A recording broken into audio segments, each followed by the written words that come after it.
Yok, dükkan tekniği.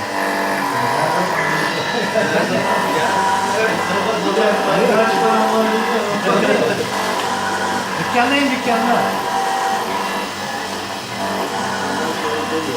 Tamam tamam. İş yapamıyorlar ya. Bir işin parasını alamıyorlar. Şirkette